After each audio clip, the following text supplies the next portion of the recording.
Bismillahirrahmanirrahim. Assalamualaikum warahmatullahi wabarakatuh.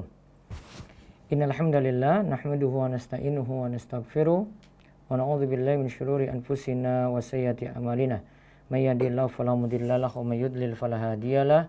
Wa asyhadu an la ilaha illallah wahdahu la syarikalah wa asyhadu anna sayyidana Muhammadan abduhu wa rasuluh. Allahumma shalli ala nabiyyina Muhammad wa ala alihi wa man tabi'ahum bi ihsan ila yaumiddin. Allahumma inna nas'aluka ilman nafi'a wa rizqan thayyiba wa amalan mutaqabbala. Puji syukur kita panjatkan pada Allah, salawat dan salam semoga tercurah pada Nabi besar kita Muhammad sallallahu alaihi wasallam. Baik para pemirsa sekalian yang semoga senantiasa dirahmati Allah, pada kesempatan malam hari ini kita ketemu lagi, terutama untuk para remaja sekalian yang mendengarkan kajian pada kesempatan malam hari ini. Malam ini malam terakhir kita di bulan Ramadan ya. Untuk esok hari dan beberapa hari ke depan kita libur dulu, nanti insya Allah akan dimulai sekitar hari Rabu lagi ya, malam Kamis nanti akan pengumumannya menyusul insya Allah. Malam hari ini kita akan bahas perihal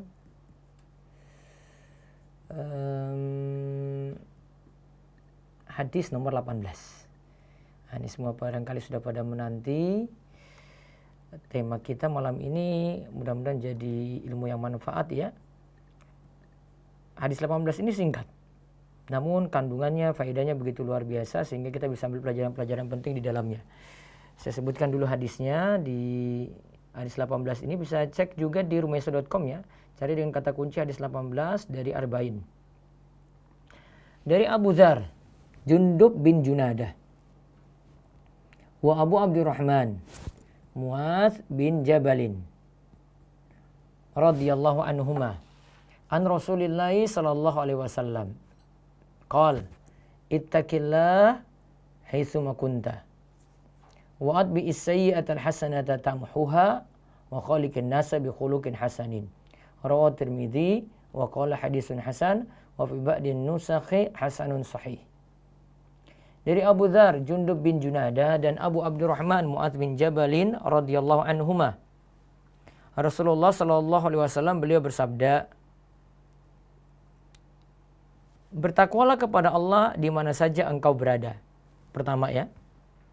Terus yang kedua, ikutkanlah perbuatan buruk dengan perbuatan baik, maka perbuatan baik itu akan menghapuskan keburukan sebelumnya. Yang ketiga, bergaulah dengan manusia dengan cara yang baik. Bergaulah atau pergaulilah manusia dengan akhlak yang baik. Pergaulilah manusia dengan akhlak yang baik. Hadis ini riwayat Tirmidzi dan Tirmidzi katakan hadis ini hasan, dan di sebagian naskah itu dinyatakan hasan sahih. Dan jelas hadis ini adalah hadis yang hasan. Nah, disebutkan dalam hadis khaliqin nas, bergaulah dengan manusia dengan akhlak yang baik. Faedah hadis yang bisa kita ambil, yang pertama kita diperintahkan bertakwa kepada Allah. Ya, kita diperintahkan untuk bertakwa kepada Allah. Inilah wasiat dari Allah dan wasiat setiap nabi pada umatnya. Inilah wasiat dari Allah serta wasiat dari nabi kepada umatnya. Jadi kita diperintahkan bertakwa kepada Allah. Ini nasihat penting sekali. Takwa yaitu menjalankan perintah dan menjauhi larangan. Takwa yaitu menjalankan setiap perintah dan menjauhi setiap larangan. Kemudian yang kedua, Allah itu begitu menyayangi hambanya di mana Allah jadikan ada amalan yang bisa menghapus kesalahan-kesalahan. Yaitu ada kebaikan menghapus kejelekan. Ada kebaikan itu menghapus kejelekan.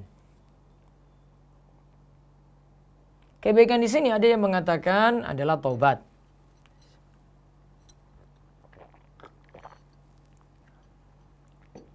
Ada lagi yang mengatakan kebaikan secara umum. Pokoknya amalan kebaikan. Nanti akan saya jelaskan rincian apa terbatas hanya pada taubat saja yang bisa menghapuskan dosa gitu. Atau ada amalan yang lainnya yang bisa menghapuskan dosa kita. Nah, kalau kita bicarakan taubat itu harus memenuhi 3 syarat. Ya. Ingat ya, taubat itu harus memenuhi 3 syarat. Ya, tobat itu harus memenuhi 3 syarat.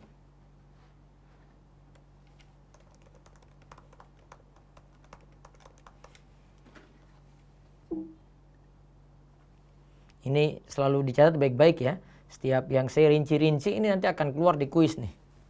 Kita akan sebutkan kuis di akhir. Dan nanti ada 5 kuis yang akan saya kasih insya Allah.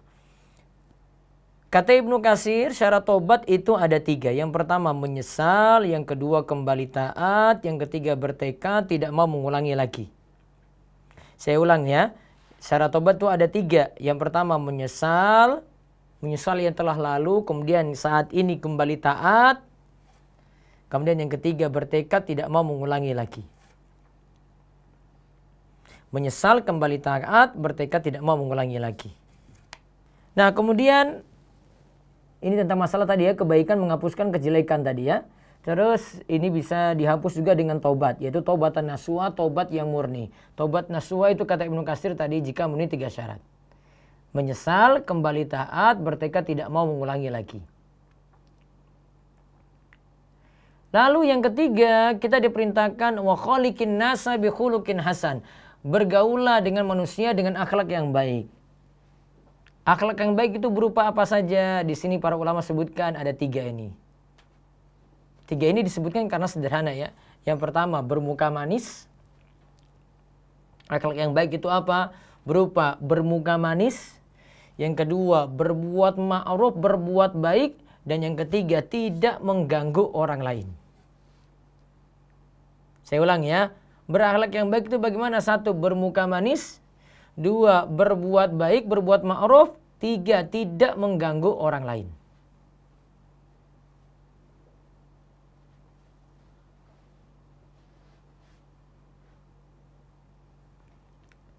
Nah sekarang ada juga kaidah hadis yang bisa kita simpulkan. Adik-adik remaja sekalian, dari hadis ini ada kaidah hadis lagi yang bisa kita simpulkan. Yang pertama, satu kebaikan itu bisa meninggikan derajat atau menghapus kejelekan. Jadi satu kebaikan, derajat yang bisa tinggi atau kejelekannya itu terhapus.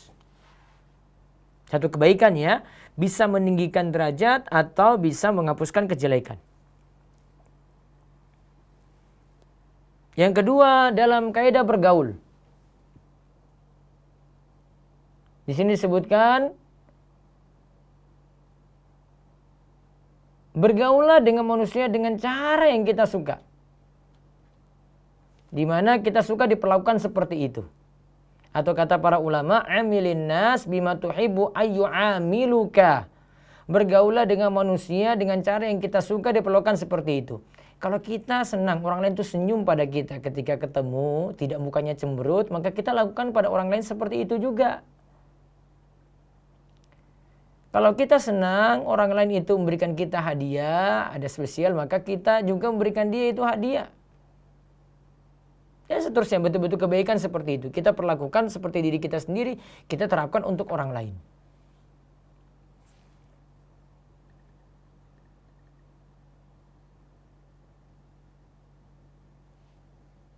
Nah sekarang kita lihat tadi ada disebut kejelekan itu bisa dihapus dengan kebaikan. Ada 2 macam sini ya. Kejelekan ini bisa dihapuskan dengan taubat.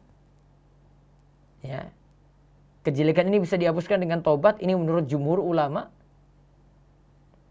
Yang kedua, kejelekan itu bisa dihapus dengan kebaikan secara umum. Nah ini saya ingin sebutkan ada kebaikan-kebaikan yang bisa menghapus dosa, bisa melebur dosa.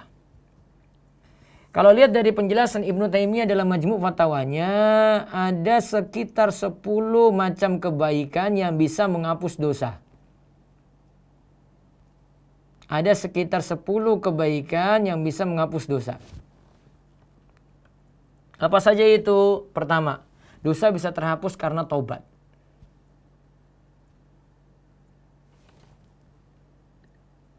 Karena Allah katakan innallaha yaghfiru dzunuba jami'a. Sesungguhnya Allah itu menghapus dosa itu seluruhnya.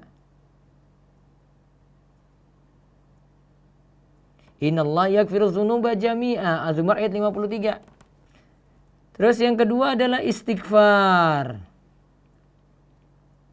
Ya, istighfar juga bisa menghapus dosa. Kalau ini sudah sering kita dengar ya istighfar ini ya, yaitu meminta ampun atau mohon ampun kepada Allah. Yang ketiga, amalan kebaikan sebagai pelipur dosa. Seperti kalau kita lihat ada amalan sholat. Kata Nabi SAW, Innal as-salawatul khamsu wal jum'atu ilal jum'ati wa ramadhanu ila ramadhana mukaffiratun lima bainahunna idza sunibatil kabair. Di antara sholat 5 waktu, di antara Jumat yang satu dan Jumat yang berikutnya, di antara Ramadan yang satu dan Ramadan berikutnya, akan mengampuni dosa-dosa di antara keduanya. Asalkan dosa-dosa besar dijauhi, al-kabair dijauhi. Maka di sini disebutkan amalannya apa? Sholat 5 waktu, sholat Jumat, dan puasa Ramadan. Yang lebih spesifik lagi untuk puasa Ramadan, Nabi SAW bersabda, Man shoma Ramadana imanan wa ihtisaban ghufira lahu ma taqaddama min dzambihi. Siapa berpuasa Ramadan atas dasar iman dan mengharap pahala dari Allah, maka dosa-dosanya yang telah lalu itu akan diampuni. Berarti dengan amalan kebaikan puasa bisa menghapuskan dosa. Terus kebaikan yang keempat yang bisa menghapuskan dosa lagi adalah doa sesama orang beriman kepada lainnya. Doa sesama orang beriman kepada lainnya. Contohnya dalam sholat jenazah. Doa dalam sholat jenazah. Nabi SAW katakan, Ma min mayyitin yusalli alaihi ummatun minal muslimin yablughuna mi'atan kulluhum yashfa'una illa syufi'u bifihi. Kata Nabi SAW, tidaklah seorang muslim disolatkan. Ya, disolatkan dengan solat jenazah oleh sekelompok kaum muslimin yang mencapai 100 orang. Sekali lagi, yang mencapai 100 orang. Lalu semuanya memberi syafaat, yaitu mendoakan kebaikan untuk jenazah tadi. Maka syafaat mereka, yaitu doa mereka itu akan diperkenankan. Juga dalam hadis yang lain disebutkan yang disolatkan 40 orang yang tidak berbuat syirik kepada Allah sedikit pun juga. Juga akan diperkenankan doanya. Terus sebab kelima adalah amalan kebaikan yang ditujukan untuk mayit. Amalan kebaikan yang ditujukan untuk mayit. Contoh sedekah. Amalan sedekah ini bermanfaat bagi mayit. Misalnya orang yang hidup itu meniatkan untuk yang telah meninggal dunia. Ini sedekah atas nama orang tua saya. Atau contohnya lagi bayar utang puasa. Nabi SAW katakan, Man mata wa alaihi siyam soma anhu waliyuhu. Siapa yang meninggal dunia lantas memiliki utang puasa, hendaklah ahli warisnya itu yang nanti mempuasakan dirinya. Ahli warisnya nanti mempuasakan dirinya.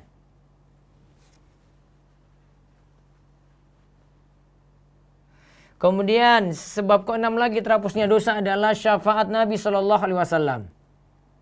Dan juga syafaat yang lainnya. Syafaat Nabi SAW dan yang lainnya pada pelaku dosa besar di hari kiamat kelak. Jadi ada pelaku dosa besar dapat syafaat dari Nabi kita Muhammad SAW. Sebagaimana sabda Nabi, syafaati li ahlil kabair min ummati. Syafaatku untuk pelaku dosa besar dari umatku. Terus sebab lagi yang berikutnya, sebab ketujuh, musibah di dunia yang menjadi sebab terhapusnya dosa. Jadi karena ada musibah, dosa-dosa terhapus. Kata Nabi SAW, ma yusibul mu'min min wasabin wala nasabin wala amin wala hazanin wala ghammin wala adhan hatta syaukatu yushakuha illa kafarallahu biha min khatayahu. Kata Nabi SAW, tidaklah menimpa seorang mukmin berupa rasa sakit yang terus-menerus, rasa capek, terus kekhawatiran pada pikiran, terus kesedihan karena sesuatu yang hilang, lalu kesusahan hati, galau, atau sesuatu yang menyakiti sampai pada duri yang menusuknya, melainkan akan dihapuskan dosa-dosanya. Jadi karena musibah yang kita terima, itu juga dapat menggugurkan dosa. Kalau saat ini di saat pandemik ini kita dapat ujian ya, banyak yang di PHK lagi, banyak yang menderita. Mudah-mudahan dengan adanya musibah seperti ini dosa-dosa kita itu terangkat dan kita mau bersabar terus. Terus sebab ke-8, ujian di alam kubur. Juga siksaan dan kenikmatan yang menjadi sebab terhapusnya berbagai dosa. Ini yang kejadian di alam kubur ya. Itu menghapus dosa juga.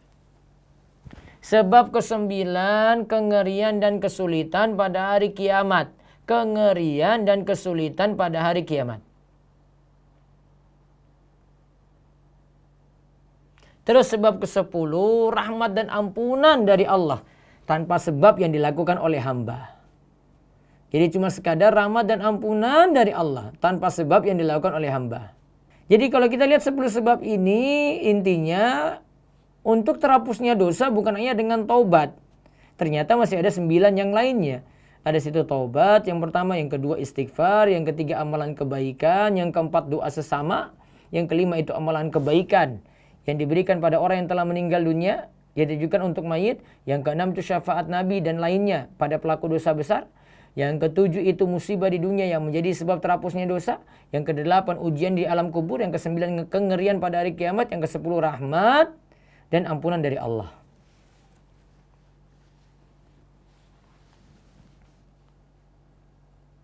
Baik, itu yang bisa kita sampaikan untuk malam hari ini.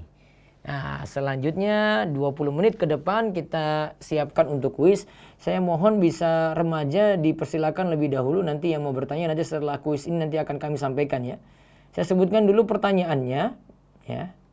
Pertanyaannya ini ada hadiahnya adalah pulsa 50.000 sama seperti kemarin. Kami sediakan 4 penanya untuk menjawab pertanyaan-pertanyaan berikut ini. Yang soal pertama, belum boleh telepon ya, sebentar. Sebutkan 3 nasihat Nabi dalam hadis ke-18 tadi. Sebutkan 3 nasihat Nabi dalam hadis ke-18 tadi.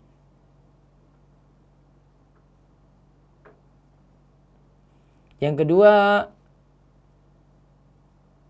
sebutkan 3 syarat taubat.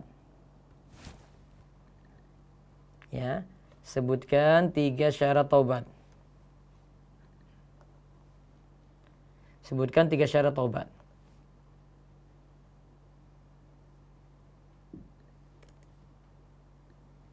Yang ketiga dan keempat, ya nanti nyicil ya. Sebutkan masing-masing nanti 5 sebab pelebur dosa. 5 sebab pelebur dosa.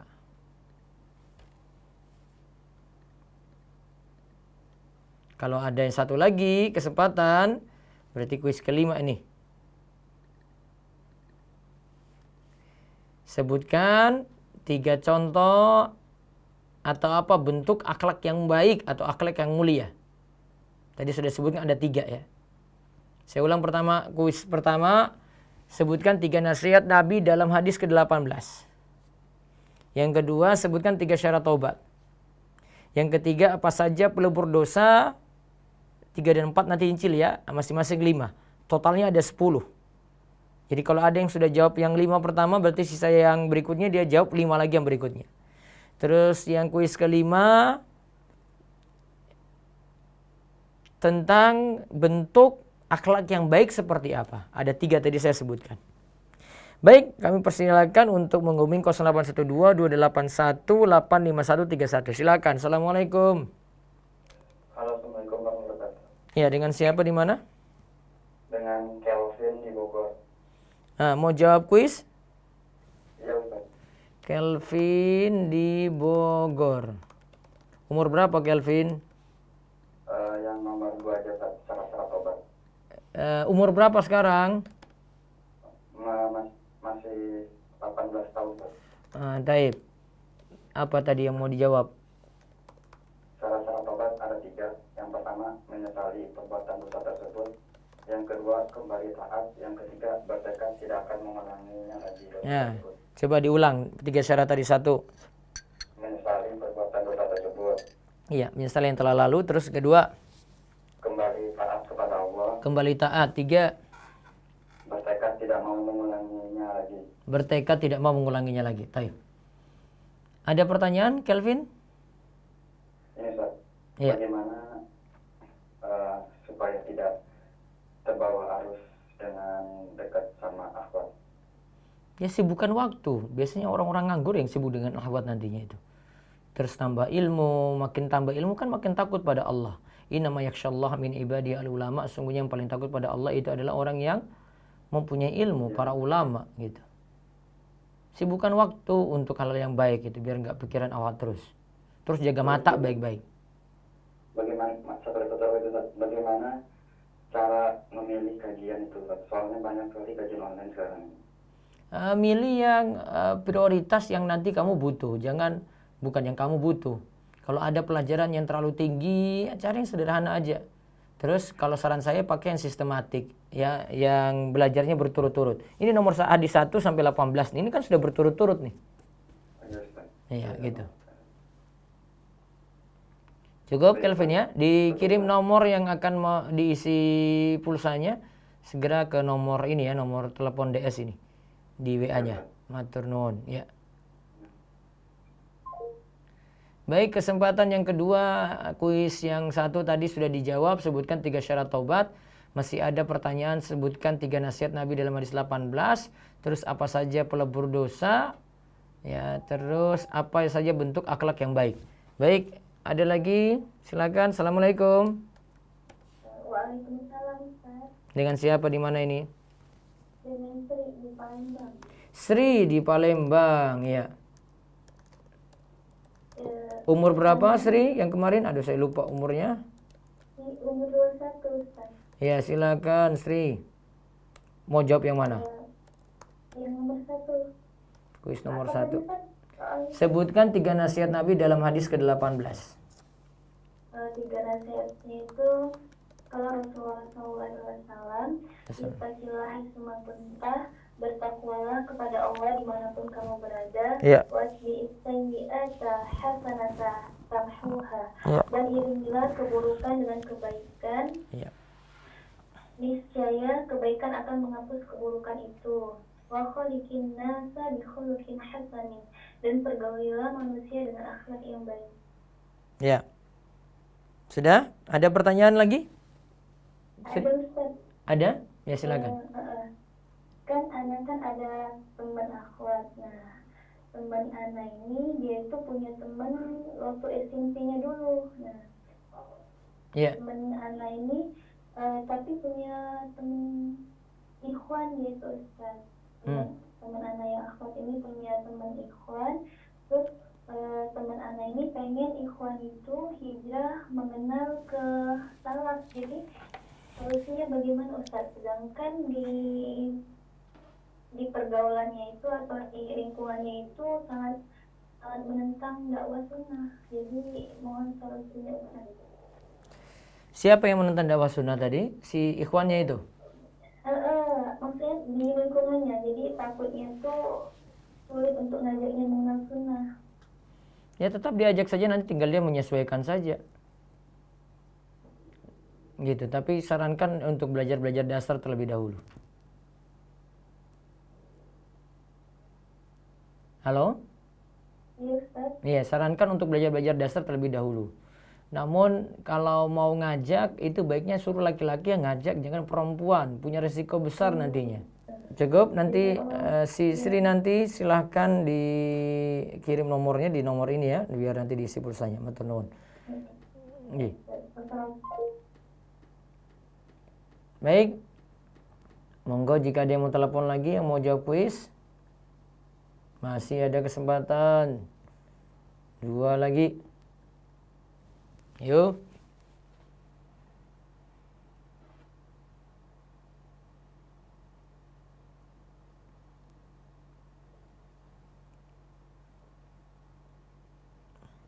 Ntar saya jawab lewat YouTube dulu ya.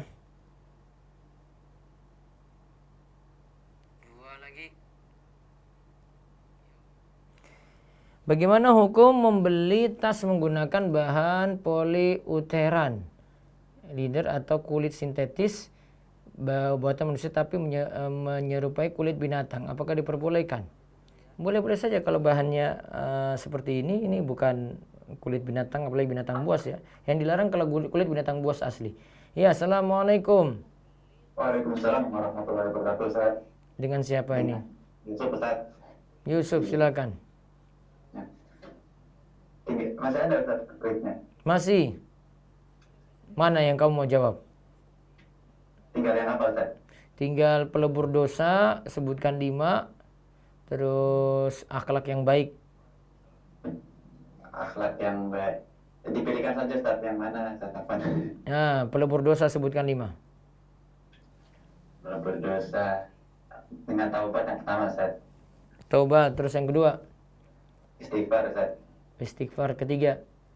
Lalu musibah dunia yang bisa membuat dosa terhapus, Ustaz. Ya, keempat? Ujian di alam kubur, Ustaz. 5. Kengerian dan kesulitan pada hari kiamat, Ustaz. Baik. Yusuf Gondok Kusuman ya. Nah, Ustaz.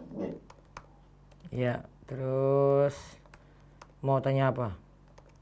Tanya, Ustaz, kalau sebelum nazar itu kita disyariatkan izin orang tua dulu nggak, Ustaz? Atau nggak apa-apa kalau nggak izin orang tua, Ustaz? Baiknya izin orang tua dulu, biar serius, biar nggak jadi pacaran. Iya, Ustaz. Ini biar nggak jadi pacaran Islami. Pacaran Islami itu bahasa Arabnya ada. Ya, ta'aruf qabla zawaj. Itu namanya pacaran Islami. Tobat, nggak boleh gitu lagi. Yang tahu, Ustaz. Iya. Ini kedua ya, Ustaz, terakhir, Ustaz. Iya. Ustaz, kalau kita habis majelis seperti contohnya teleponan dengan orang atau orang tua, Ustaz, gitu. Itu apa kita termasuk yang disyaratkan Ustaz, membaca doa kafaratul majelis, Ustaz? Kalau kita sudah selesai apa tadi? Teleponan, Ustaz, teleponan dengan orang atau gimana, Ustaz, atau dengan orang tua? Ya, bisa juga nggak masalah. Oh, nggak apa-apa, Ustaz. Iya. Baik, Ustaz. Cukup? Terima kasih, itu aja, Ustaz. Ya. Iya. Jazakallahu khairan, Ustaz. Assalamualaikum. Selamat. Baik. Berikutnya lagi silahkan, masih sisa 2 kuis lagi. Pelebur dosa masih sisa 5, sama yang pertanyaan terakhir tentang bentuk akhlak yang baik. Ayo buruan adik-adik remaja.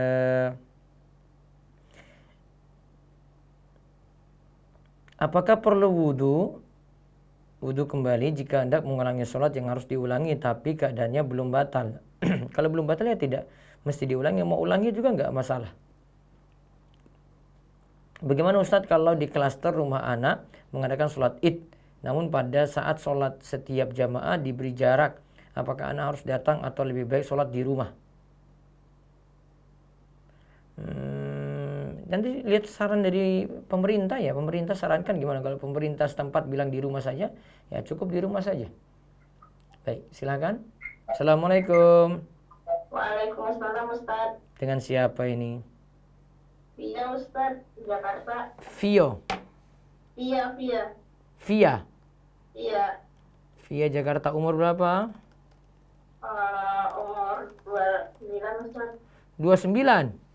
Iya, mau bertanya aja, Ustaz. Nggak Oh, jawab kuis saya kira nih. mau jawab kuis tadi. Ya, silakan Via.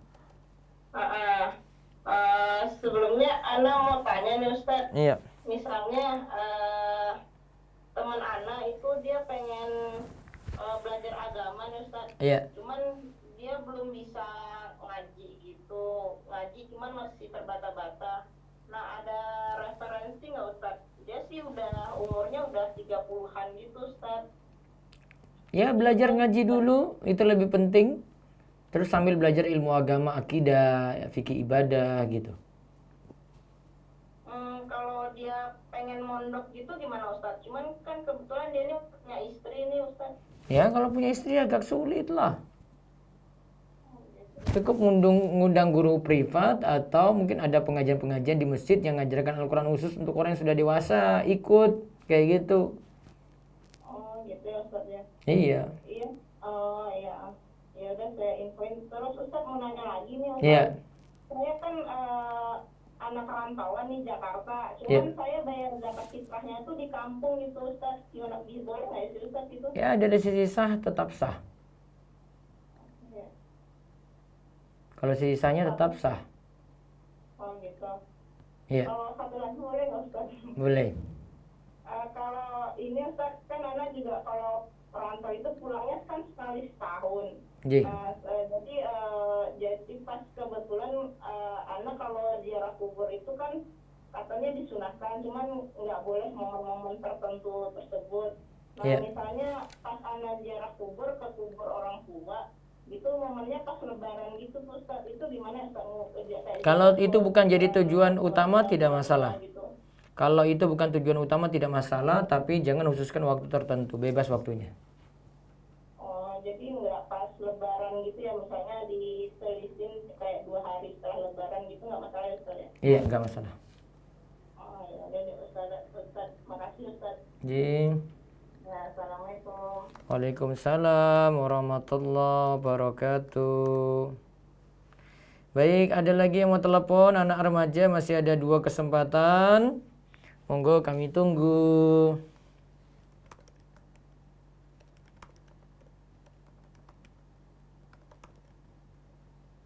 Assalamualaikum. Ya, baik. Sekarang lewat YouTube.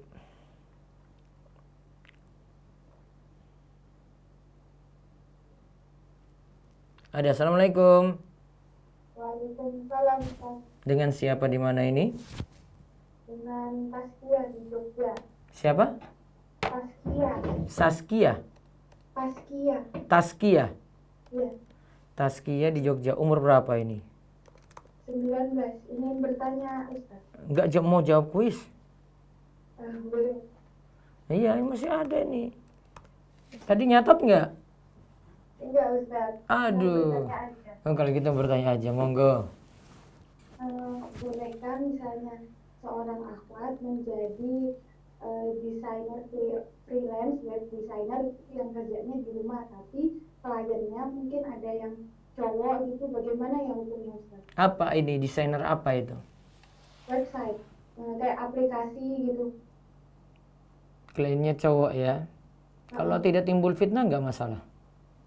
Oh, tapi apa namanya? Chatnya itu melalui WA atau video call, misalnya video callnya tuh misalnya kita menggunakan cadar apa nggak apa-apa gitu Ustaz? Ya kalau darurat saja. Namun saran saya WA saja cukup. Oh iya. Boleh satu lagi Ustaz? Iya. Jadi kalau ada sebuah perusahaan di Israel yang dia itu memberikan jasa freelance, nah Iya. apakah kita sebagai umat muslim ini boleh bergabung ke apa namanya seperti marketplace tapi yang untuk freelance gitu Ustaz? Punya siapa itu? Perusahaannya sih kalau dari di Google itu ditulisnya diletaknya di Israel. Kalau ada yang lain cari yang lain aja lah, biar nggak kena masalah gitu ya. Oh iya, baik Ustaz. Iya. Terima kasih Ustaz. Iya. Assalamualaikum. Assalamualaikum. Masih ada waktu lagi, saya beri waktu 5 menit. Ayo adik-adik remaja silakan. Coba saya lihat di YouTube lagi. Apakah keburukan bisa menghapuskan kebaikan sebagaimana kebaikan bisa menghapuskan keburukan? Iya, keburukan bisa menghapuskan kebaikan. Iya bisa. Keburukan syirik itu menghapuskan amal-amal baik. Ya. Ya, Assalamualaikum. Assalamualaikum. Waalaikumsalam. Ya, dengan siapa di mana? Khaira dari Padang Ustaz. Hai, Ra. Jawab kuis, Haira. Iya Ustaz. Baik.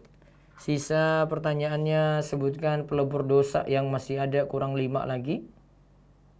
Kalau yang satu lagi Ustaz masih ada. Bentuk akhlak yang baik. Ya itu aja lah Ustaz. Ji, silakan. Bentuk akhlak yang baik yang pertama bermuka manis. Yang kedua, Yang kedua berbuat ma'ruf. atau baik ya. Terus 3. Yang ketiga tidak mengganggu orang lain. Baik. Ya, mau nanya lagi nggak, Hira? Eh, kalau mau nanya Ustaz, Iya. kalau misalnya gini, apa namanya kan kita punya ayah kan Ustaz, cuman sampai sekarang tuh masih susah dibilangin kayak nggak usah sholat di masjid dulu atau gimana gimananya gitu Ustaz. Setiap dibilang ada aja yang alasannya Ustaz gitu. Jadi masih sholat di masjid gitu? Masih sampai sekarang Ustaz. Jamaah banyak sholat di masjid nggak? Nggak tahu Ustaz, cuman waktu Jumatan juga sampai nyari keluar juga Ustaz. Rawan nggak di daerah Khaira ini? Iya Ustaz, udah ada yang meninggal. Nah itu kok masih ngel-ngelan ya? Nggak tahu. Dekat tempat tinggal ada yang sudah kena? Searah Ustaz, searah tempat tinggal. Nah itu Nggak jauh banget. nggak jauh kok masih nekat-nekat sholat ya di luar. Bilang ini jangan nekat-nekat gitu, karena kalau dia tidak memang punya gejala ya dia jadi OTG itu ya bisa pengaruhi orang-orang dalam rumah gara-gara keluar terus seperti itu. Kan berkumpul-kumpul di masjid kan jadi lebih rawan dibandingkan di rumah. Itu ya, sampaikan nasihat pada orang tua gitu ya. Iya Ustaz. Ada lagi? Satu lagi Ustaz. Iya. Kalau misalnya pas beres-beres di sekolah kan, kadang ada potongan Al-Quran gitu Ustaz, halaman yang lepas, tapi nggak tahu di mana Al-Qurannya Ustaz. Iya. Itu digimanain halamannya tuh Ustaz, halaman yang lepas-lepas yang ketemu? Kalau memang sudah tidak layak lagi, bisa Al-Quran itu dipisahkan, tidak dijadikan satu tempat mungkin dengan Al-Quran yang rusak sendiri. Atau yang kedua bisa dimusnahkan. Kalau musnahkan yang paling aman dibakar. Gitu, nggak boleh dibuang. Itu Ustaz, kalau misalnya dimusnahkan tuh kalau misalnya kita punya catatan pelajaran agama kan, kan kita kadang nyatat itu tulisan Arabnya, iya. Itu juga Ustaz? Iya, baiknya dibakar aja. Dibakar, musnahkan ya, bukan dibuang tong sampah. Kalau dibuang tong sampah nanti jadi lebih hina lagi karena campur dengan kotoran-kotoran, nggak boleh. Ada lagi? Udah Ustaz. Cukup, baik. Ya, jazakallahu khairan Ustaz. Iya, Kom. Baik, masih ada satu kuis lagi terakhir. Untuk adik-adik remaja silakan telepon. Mungkin ada yang di Gunung Kidul atau sekitar daerah Solihin, silakan telepon di 0812 281 85131. Kami ulang di 0812 281 85131. Ini kajian malam terakhir nih ya. Besok malam sudah malam takbiran. Nanti kita ketemu lagi sekitar Rabu insya Allah. Halo, Assalamualaikum. Waalaikumsalam. Dengan siapa di mana? Dengan Frina Ustaz. Bu Vina. Iya Ustaz. Mau bertanya ya? Iya boleh Ustaz. Iya silakan. Ya, jadi begini Ustaz, kalau mengenai sholat Jumat kan yang dilakukan oleh perumahan saya, kompleks saya ini sudah 3 minggu ya Ustaz dilakukan. Terus bagaimana ya Ustaz ya? Soalnya saya kan lagi masa pandemi ini. Kemudian anak saya yang sudah remaja 17 tahun itu laki-laki tidak saya izinkan dulu untuk sholat Jumat Ustaz di masjid. Apakah saya salah atau bagaimana ya Ustaz? Di daerah situ sudah rawan apa belum, atau dari MUI atau pemerintah setempat bilangnya gimana? Dari pemerintah setempat sih saya tidak dengar. Saya sebelum dengar ya Ustaz seperti apa. Cuman yang saya lihat sih kalau di daerah di daerah Depok sih lumayan masih ada banyak Ustaz ininya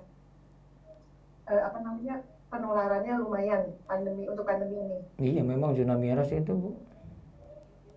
Jadi tidak apa-apa ya Ustaz ya? Bukan tidak apa-apa, nggak boleh. Oh tidak boleh ya Ustaz ya? Iya. Kalau saya tinggal di tempat ibu, saya di daerah Depok dan saya jadi imam masjid, maka saya akan putuskan Jumatan dan sholat berjamaahnya ditiadakan, tidak dilakukan di masjid. Seperti itu ya Ustaz. Iya. Tapi soalnya kan masjid dekat dari rumah ya Ustaz ya, tidak apa-apa ya Ustaz. Maksudnya anak saya tidak saya perbolehkan untuk. Nggak masalah karena orang ke masjid Bu, saya kalau misalnya saya dalam posisi kayak gitu ya, saya kalau ke masjid saya gelisahnya luar biasa karena saya akan posisi tidak tenang ketika sholat. Ya, kalau orang batuk sedikit aja dia sudah gelisah itu kanan kiri walaupun dia kasih jarak 2 meter. Jadi nggak fokus ya Ustaz? Nggak fokus. Juga ya, Ustaz? Nabi SAW saja kan larang sholat di kandang unta. Kenapa? Ada hikmahnya. Para ulama katakan kenapa di kandang unta? Karena unta itu kalau ada di situ dia buat was-was orang yang sholat, alias buat ganggu. Orang nggak bisa konsen kalau ada unta di situ. Hikmahnya sama, Bu. Baik Ustaz, kalau begitu. Berarti Iya. juga untuk sholat Idul Fitri juga tidak apa-apa ya Ustaz? Maksudnya kita Tidak apa-apa. Tidak apa-apa. Karena rawan. Ustaz. Iya. Baik Ustaz kalau gitu. Terima kasih banyak Ustaz Iya, atas Bu. informasinya. Iya, Bu Ya, Vina, ya. Assalamualaikum warahmatullahi wabarakatuh. Waalaikumsalam warahmatullahi wabarakatuh. Baik, silakan jika ada yang mau jawab kuis, masih kami beri kesempatan terakhir, monggo.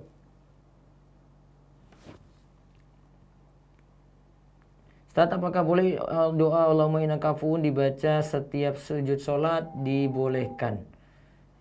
Doa itu berlaku umum ya. Assalamualaikum. Waalaikumsalam warahmatullahi wabarakatuh, Ustaz. Iya, dengan siapa di mana ini? Dengan hamba Allah di Jakarta, Ustaz. Iya, silakan Bu, mau tanya ya? Iya, Ustaz. Iya, tanya apa ini? Mau saya tanyakan, saya perempuan usia 23 tahun, saya ingin menikah, Ustaz. Orang tua saya, ayah saya sudah meninggal. Saya mempunyai kakak laki-laki. Yang menjadi wali nikah itu apakah kakak laki-laki saya? Tapi ada suatu keraguan atau kendala di sini. Mohon maaf saya sebutkan di sini. Kakak laki-laki saya ini lahir di luar. Saya nggak tahu yakin atau enggak di luar nikah atau bukan, karena saya melihat di buku nikah orang tua saya itu kakak saya lahir sebelum akad nikah orang tua saya. Yang saya tanyakan bagaimana untuk wali nikahnya, Ustaz? Saya berikan ini dulu ya, apa urutannya ya. Jadi kalau dalam mazhab Syafi'i, karena ini yang dipakai di Kemenak ini. Di Kemenak itu dia pakai urutan untuk wali. Ini ya. 1 itu ayah, 2 itu kakek, 3 itu saudara laki-laki kandung, 4 saudara laki-laki sebapak. Saya berhenti sampai 4 dulu ya. Berarti kalau ayah nggak ada, pindah kepada kakek di atas. Iya, kakek sudah tidak ada, Ustaz. Nah, tidak ada. Berarti yang pindah ke yang ketiga, saudara laki-laki kandung. Iya, kakak saya yang tadi saya. Iya. Dan yang menentukan ini nanti KUA. Ya, nanti yang menentukan ini KUA. Seandainya KUA putuskan dia jadi wali nikah, ya sudah, berarti secara hukum legalitas seperti itu. Legalitas, ya. Iya. Tentuan dari KUA ya, Ustaz. Iya, dan itu dianggap sah. Karena secara akta dan kartu keluarga dia masuk sebagai saudara. Oh gitu, Ustaz. Iya, KUA dia nggak menilik pada yang dulu, namun dia menilik pada keadaan akte dan kakak tadi. Iya kan? Iya, Ustaz. Iya, dia nggak akan utak-atik yang dulu itu, dan sudah dianggap yang dulu terjadi ya nikah orang tuamu juga sah. Iya, Ustaz. Secara hukum seperti itu. Oh, Itu hukum negara. iya, Ustaz. Adapun tentang masalah pernikahan antara yang tadi yang sudah hamil itu, misalnya hamil lebih dulu, ya. Nah, ini para ulama beda pendapat kuat di sini. Kalau dalam mazhab Syafi'i sendiri masih dibolehkan dan nikahnya itu dianggap sah dikarenakan yang sudah hamil ini, ya, itu bukan berarti dilegalkan ketika dinikahkan, namun karena memang sudah sama-sama hina ketika sudah lakukan zina, ngapain tunda lama-lama? Sehingga dalam mazhab Syafi'i masih bolehkan untuk yang sudah hamil tadi itu dinikahkan dengan orang yang mau tanggung jawab dengan dia, yaitu yang menghamili dia. Dan hadis yang mengatakan al-waladu lil firash wal akhiru al-hajaru, anak itu disandarkan pada pemilik ranjang dan yang berzina itu tidak mendapatkan apa-apa. Hadis ini berlaku, kata Syekh Ibnu Utsaimin, berlaku jika ada perdebatan antara dua orang untuk mengklaim itu anak dia. Misalnya ini ada suami sama perempuan ini berzina dengan laki-laki lain. Suami bilang enggak, itu anak saya. Nah, dua orang yang saling debat seperti ini, maka dimenangkan yang punya ranjang. Oh, berarti suaminya yang menang. Sedangkan kalau tidak ada yang didebatkan situ, cuma satu orang saja yang mau ngaku itu adalah anak dia, ya sudah berarti dia sah. Karena tidak ada yang debatkan di situ. Iya, Ustaz. Itu pembahasannya. Paham ya? Paham, Ustaz. Baik. Ada lagi? Ada lagi, Ustaz. Saya mempunyai calon untuk nikah. Iya. Tapi di luar Jakarta yang mana jaraknya jauh. Iya. Saya bilang ke orang tua saya, Iya. saya ingin menikah. Jika orang tua saya tidak merestui, dan jika ada laki-laki lain yang lebih direstui oleh orang tua saya karena jaraknya lebih dekat, Iya. itu bagaimana, Ustaz? Cari ridho orang tua. Cari ridho orang tua. Iya. Kalau kayak gini cari ridho orang tua, insya Allah maslahat besar. Gini, Ustaz, untuk laki-laki yang berada di luar Jakarta ini, saya memiliki kecocokan karena kita sudah satu jalan, maksudnya sudah mengenal insya Allah sunnah manhaj salaf. Sedangkan orang laki-laki yang direstui orang tua saya ini belum paham, maksudnya kurang mengerti, Ustaz. Kalau gitu cari yang dekat dengan tempat tinggalmu tapi yang sudah ngaji sunnah. Gitu, Ustaz. Iya. Karena saya nilai orang tua ingin cari yang dekat. Iya, Ustaz. Gitu ya? Iya. Ustaz, saya ada lagi mau ditanyakan.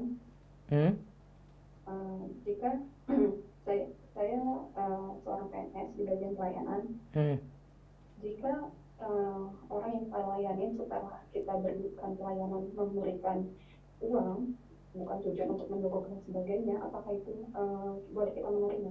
Tidak boleh. Oh, tidak boleh. Iya, PNS kan? Iya, Ustaz. Nah, itu tips. Kalau itu bukan sogok, itu semi sogok. Oh, gitu. Semi. Ini sogok. Iya, semi sogok artinya perantara menuju sogok. Iya, Ustaz. Itu kalau dalam bahasa ininya hadisnya itu hadayal ummal. Hadayal ummal itu hadiah untuk pegawai negeri. Hadiah atau tips untuk pegawai negeri.